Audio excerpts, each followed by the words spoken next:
You are now listening to the Kpopcast, the Aegyo edition.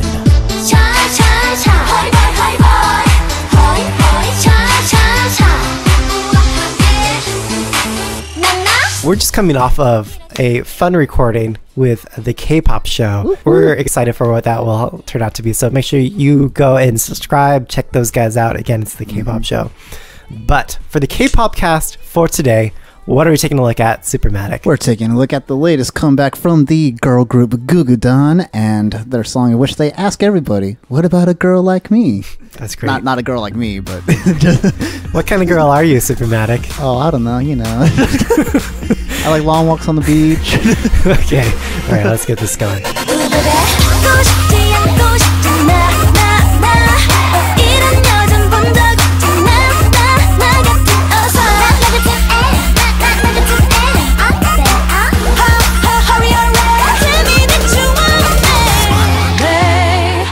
What happens in this music video? We see each of the 9 members of Gugudan putting a positive spin on the concept of narcissism, each through their own ways of being a medium of art. Yeah, that's the perfect way to sum it up. And each of those mediums can be digital, painting. What else do we see? We see one girl is like copying her face in a copier. Oh, yes. We got a girl with her own personal catwalk, complete with the typical K-pop chandeliers.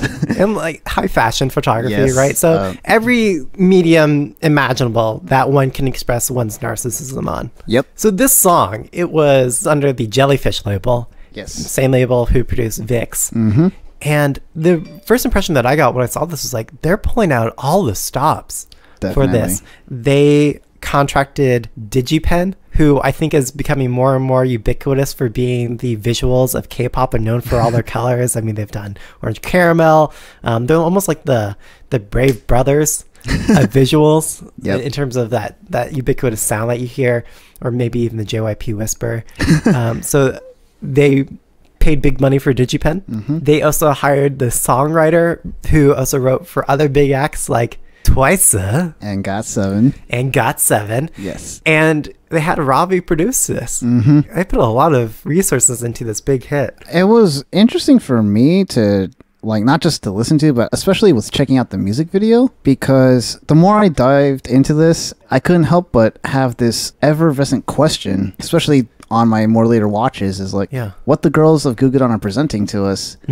This question I kept asking myself is like, how much do you love yourself truly versus how much you love your image? I mean, can those things be the same? Yeah. I mean, one of those things for you to wonder about. It would seem that in this music video, they're trying to say that those things are the same, right? That you can be positive, but you know, that's a question for the selfie generation. A lot of our Gen Z millennial listeners. Definitely. What would give you pause to make you think that they weren't the same in this music video? Well, I mean, one of the mediums, and I'm sorry, I'm still learning the other members of Gugudan's names, so for any Gugudan fans out there, I apologize, but we see one of the members who, she's in this box room almost, and there's like holes in each of the walls, and then you see these thumbs come in, so it's like Facebook likes. And I think she's also the same one who we see in the Instagram square and filter. So it's like she's I think what her idea or her own concept is how much do you love yourself for your Facebook and your Instagram likes versus who you really are? Or it's like, is the true validation only from what you get on social media? Yeah.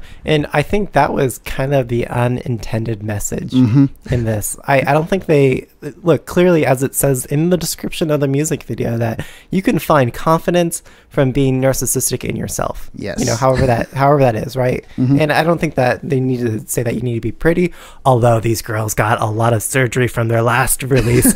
But I think that's the core spirit of this music video, is that like you can be happy with yourself, you can celebrate your own narcissism. Yeah. But as you're pointing out in that one example, it wholly depends on the appreciation from all these other likes that are, you know, fishing to approve you. Yeah. Like you can't help but wonder where exactly is the line drawn between who you really are and where you put up this front just for the sake of social media and like this whole other persona that you are. Right. Yeah. And then on that note too, I just have to say that it was really interesting to me as well that this idea as they say it directly in the description box, that they're putting a positive spin on narcissism. Usually when you hear the word narcissism or narcissist, in a pejorative sense, there's a negative connotation, and yet you see each of the 9 members of Gugudan each putting their own positive spin on narcissism, because they're displaying and they're diving into their own self-love and self-worth through being narcissistic. So it's an interesting and honestly quite a provocative visual for when you're watching the music video. In visual in what way? Just seeing each of the different girls and seeing how they're presenting these concepts together. I mean, just all the different art mediums that they themselves are representing, but as well as what we see each of them, basically each of them just receiving their own form of validation and just being in love with themselves, but in the sense of like knowing how much they're worth. And I guess to counter your earlier point, and I'm not saying that I agree with this criticism that I'm about to offer here, but you see a lot of the girls who put themselves in a frame that doesn't require that social validation, right? So one can take selfies of oneself, right? As we see with the girl in the photo studio with having the cameras 360 around her. Or having a painting done of yourself, or sculpting a bust of yourself, right? Like, I mean, these don't necessarily require other people to like it. This is where we get into a whole nother philosophical question, like if a tree falls in the forest and no one is around, like does it really fall, right? Like one of those. In my opinion, you gotta applaud the label and the girls for what they're trying to do here in terms of, well, here's another positive spin on the concept and on the idea, and that's what we've got to do for this generation, I suppose. I just was also reminded as I'm thinking about it, watching this video, also another question that it raised, at least for myself, and I'm asking this, with the way that these girls are presenting, or at least within the concept of the song and the message, I can't help but wonder if it's kind of a subtle or maybe a not so subtle commentary on the overall K-pop entertainment industry and just entertainment as a whole, because as we know, especially us being like you being a DJ and us being K-pop fans and seeing a lot of this, a lot of entertainment, especially for an idol, when you put yourself out there, your livelihood pretty much is your image. But then when you're so focused on your livelihood is your image, how much of yourself do you lose in the process? Going back to another theme that we touched on with BTS, you can't hold on to that image forever. Exactly. Things got to grow and evolve.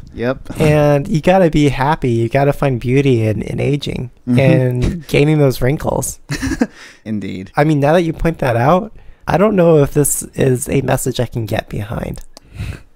And one of our listeners, and I keep bringing her up, Evangeline, she keeps pointing out, like, oh, these girl groups are all about looks and no talent. Well, to be fair, obviously these girls are very talented in other ways, and they're performing, their theatrics, they're singing and whatnot.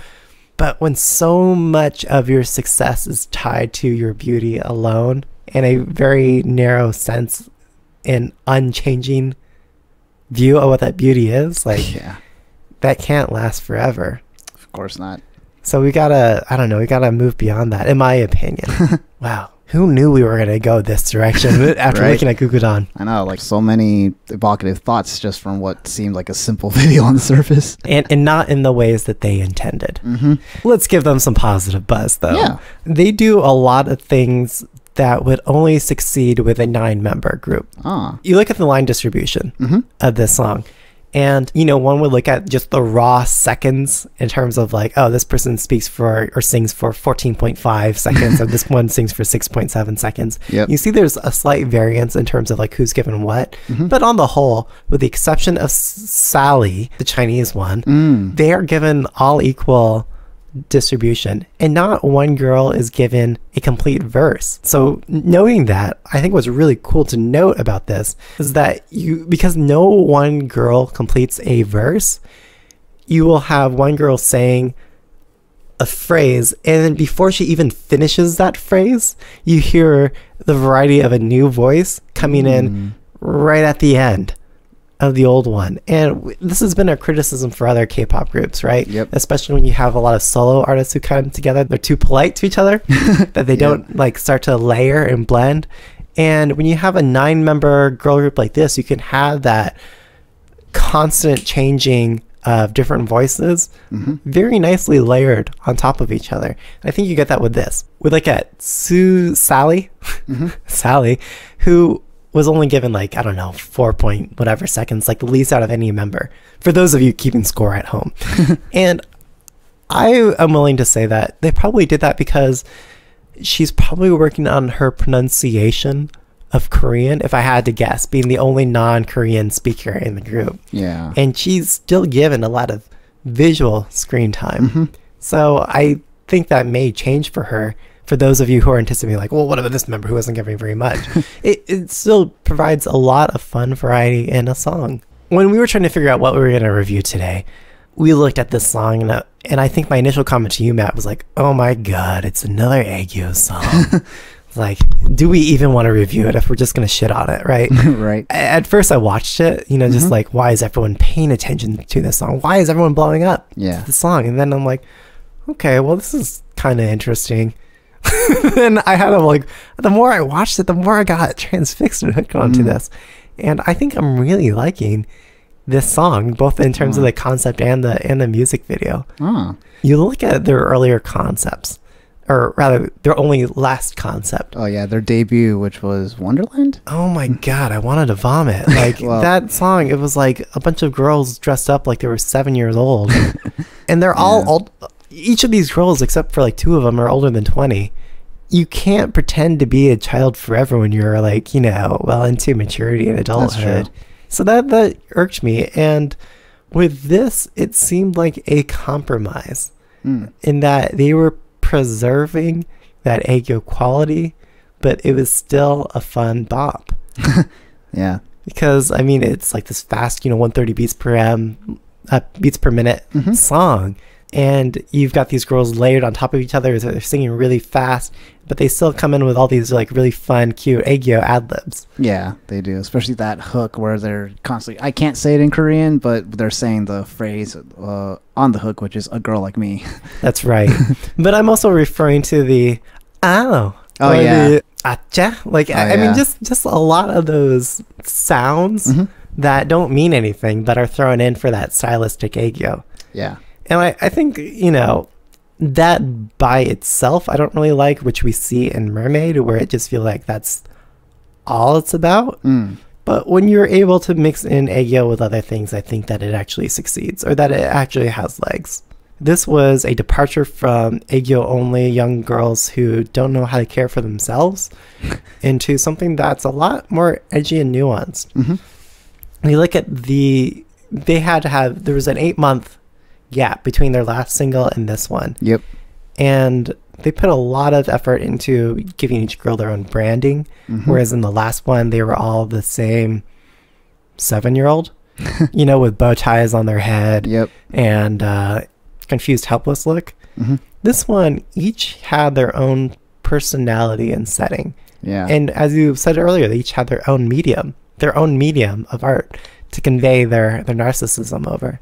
Yep. I mean, that's hats off for giving each of the girls that spotlight. They needed that 8 months so that they can complete their surgery, because they don't quite look the same. Questionable surgery aside or not, while we're talking about the music video, I do have to admit that it was very bright, fun, colorful, and aesthetically hooking is the term that I use, because the more I watched this, the more transfixed I was on it. Yeah. Like, it's a very fun watch. I don't know what other word to describe it. It's just like I couldn't look away. It was a great MV. Yeah, this is very in style for DigiPen, because you have a spectrum of different styles that these guys present. You'll recall, for listeners who have been listening to us for a while, my favorite pick from 2016 was Stellar Sting, also done by these guys. That was a very solid pastel. Right, like that Instagram filter. This one had a lot more lights and shadows. Yeah. And that's the other sort of like side of the palette that we see with DigiPen, that we saw maybe a little bit with Rainbow's Woo. Oh, yeah, I remember that one. And but especially seen in their songs like Ladies Code Galaxy, or their other Ladies Code recent releases. So I think it delivers in demonstrating the concept in a very stimulating way, as DigiPen continues to do. For sure. Did you have any other further thoughts on the concept? I just want to shout out, I don't know if it's Digibet or whoever else is working on it, but the styling for each of the girls, because like the outfits that they were wearing, each for their own like solo moments, but then as well as those moments that we get the group all together and they're doing the choreography. Yeah. I like that they had two different outfits and they had those moments where the group as a whole was uniform. Yeah. To be juxtaposed with when they're each solo in their own various art mediums. So it's like, it's nice to have both there. Mm-hmm. And in terms of the outfits themselves, the girls look really great. So good job to the styling team. Yeah. What did you think of the song itself? The song was interesting. I have to admit, and I don't mean this as any insult or a diss, but sure. The very first time I was going to watch the video and hear the song for that matter, I was fooled for a split second because I thought I was about to hear SNSD Catch Me If You Can. You know, that beginning, that opening riff, right? Yeah. But that said, I mean, it's definitely a catchy tune. I alluded to the hook earlier and as you said, you know, the ad-libs and stuff. Like one way or another, you listen to this song once, you're going to remember one part of it, which will make you want to listen to it again, at least. It's got these nice steady synths and pulsing kicks that I just could not help but notice. Like it's a fun song to listen to, as well as just like the music video is fun to watch. I'll admit, if this song comes up, I'll jam to it. I'm not going to skip it. Totally. And that's exactly how I felt about it. It's that kick that you mentioned earlier. I don't know if it's technically kick, maybe it's just the bass or the bass. Drum, whatever. It's a boom, boom, boom, boom, boom that carries throughout the entire freaking part of the song, except for the bridge. That's catchy, and it brings out my inner white boy like dance moves. Like this is a song that like if you're a suburban white kid, like this is your comfort zone song, right? to dance to, right? Yep. And that's what this is for me. It's like I can see myself going dumb to this song. Exactly. And it's not like it's ratchet or anything, but like it's a very playful mid-tempo song. Yeah. You follow Ravi as a producer. Again, this is a member of VIX. What I notice about a lot of his other like solo work and other songs that he's produced is that the beat in the verse sections of the song are very similar to the chorus. And I feel like I see that in this song as well. And that's not, again, guys, that's not a bad thing. That's a stylistic choice. And I think it succeeds with flying colors here. Wholeheartedly agree with that. And the reason why it succeeds so well is because it's such a fun bop, because you're going to dance your inner white boy, half Chinese boy. That's me. But like that's what this song is for those of you who like to dance in a very, this is the guilty pleasure. There you go. That's a good way to put it. It's a good song to dance to. You're not going to be cool dancing to it, but it is fun to dance to. For sure. I mean, I was going to say that even if you don't know the actual choreo for it, because it looks like there is choreography for this song, which I could see at least like the female members of various cover groups doing it. Yeah. As you're saying, like this is just a song that in general you can dance to. Like it's one of those where if you hear it, you're gonna feel at least somewhat inclined to just get up and move. Right. So last question for you, Supermatic. Yes. Do you think this song would have succeeded as well if it had fewer members? Oh, like if Gugudan wasn't at the full 9? Yeah, like what? Like if they had 4 members? That's an interesting proposition. Because, you know, what I was feeling, just listening to the variety of voices, I feel like you're losing something if you have the same number of girls say it the same number of times. And again, with the concept and how, in terms of how they're trying to show that narcissism in all of its forms, I think the theme is a little less pronounced if you only have 4 case studies. That's true. I think it succeeds having a group do it. For and it's fun watching those formation changes. So yeah, I'm definitely inclined to agree with you. I mean, I think 9 is a good number here because as I think it said in the description box as well, it was like 9 different girls, 9 different colors, or like 9 different perspectives for the audience to each take in. It's like if you're like some K-pop fans out there who I know do this, you could go and watch the music video a total of 9 times, each time paying attention to one particular member. you'll get something different. What about this idea of debuting a girl as Aegyo? They did like a concept that's pretty much based off The Little Mermaid, if I remember correctly. Right.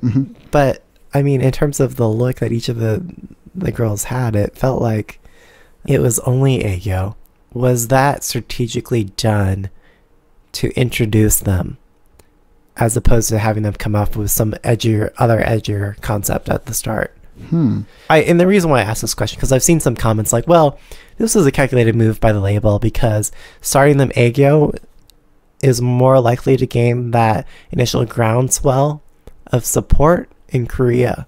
And then once you have that initial wave, you can mash it up. I can see that.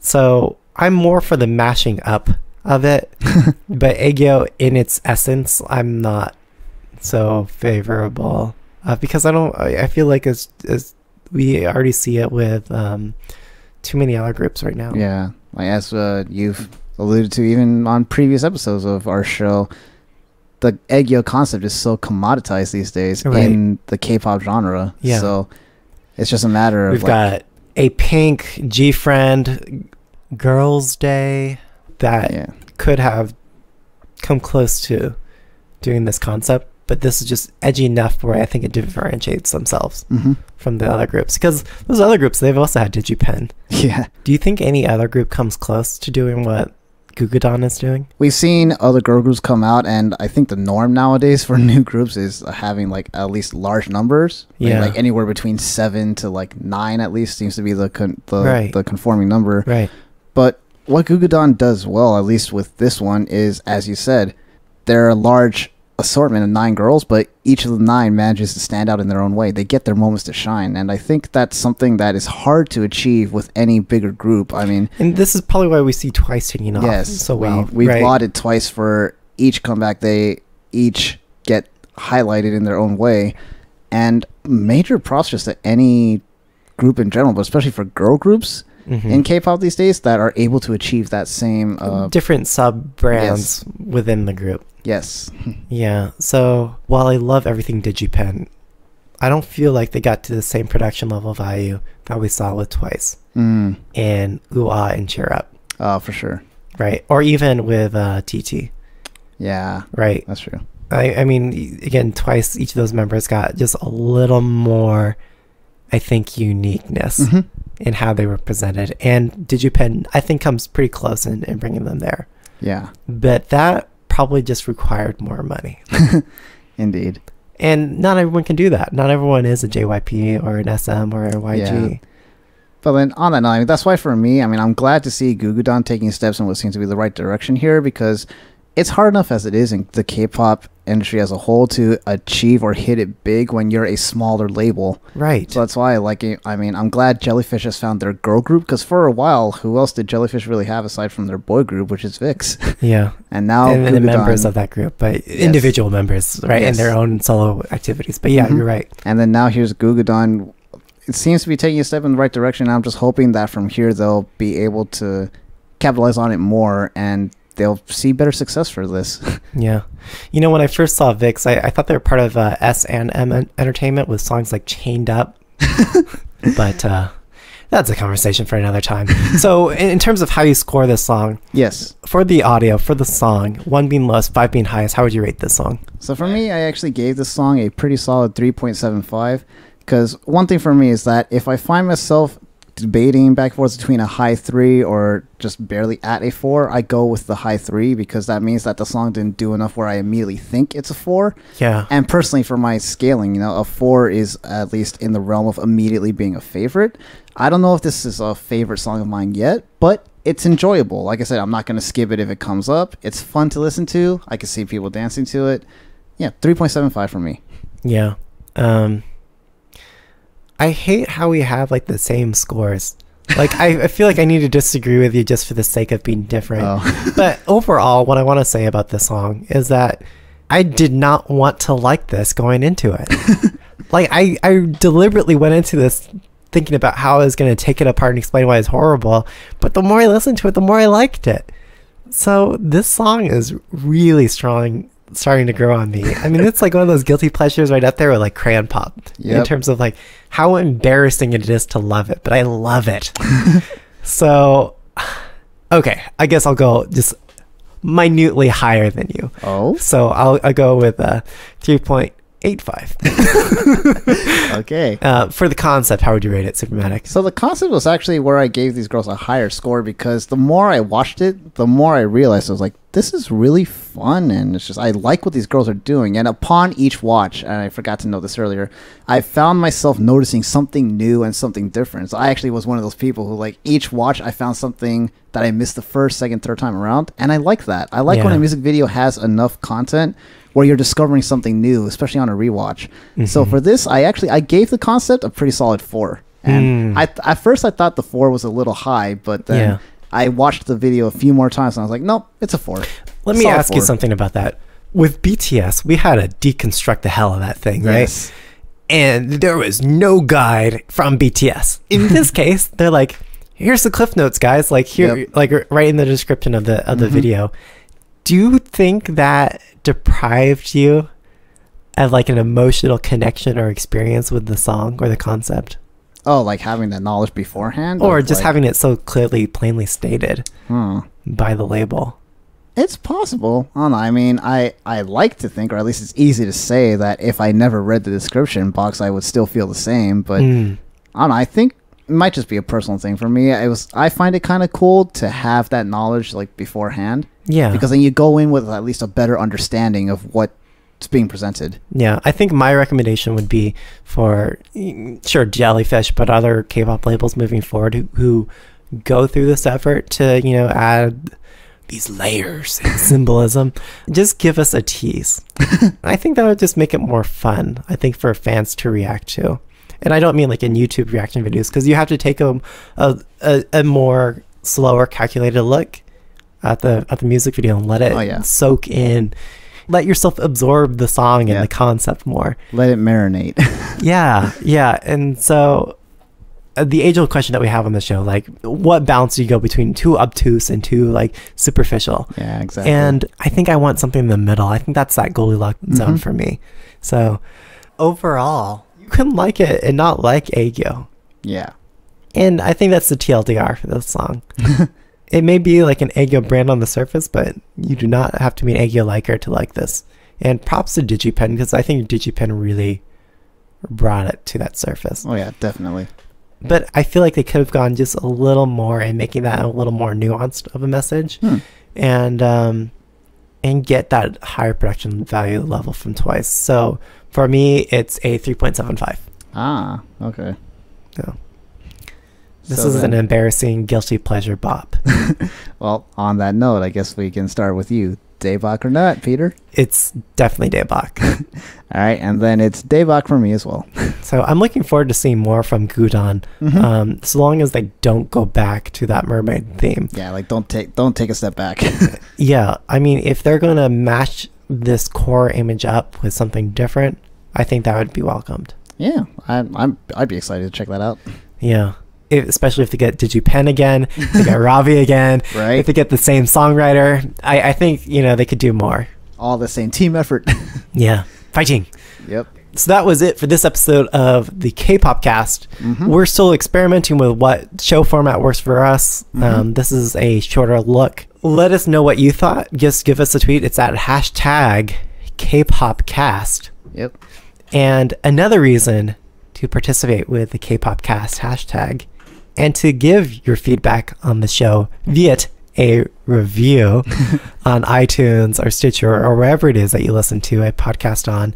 We're doing a album giveaway. Yes, we are. We are giving away a copy of the brand new BTS album Wings, You Never Walk Alone.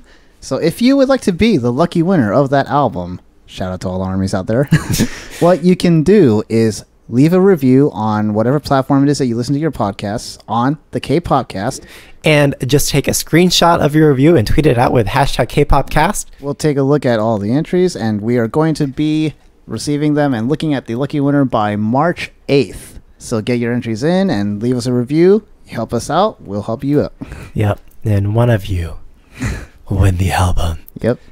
May the odds be in your favor. And while you're on Twitter, why don't you just give us a tweet? Supermatic can be found at Supermatic, which is SOUPERMATIC. And I'm at DJ Peter Lowe.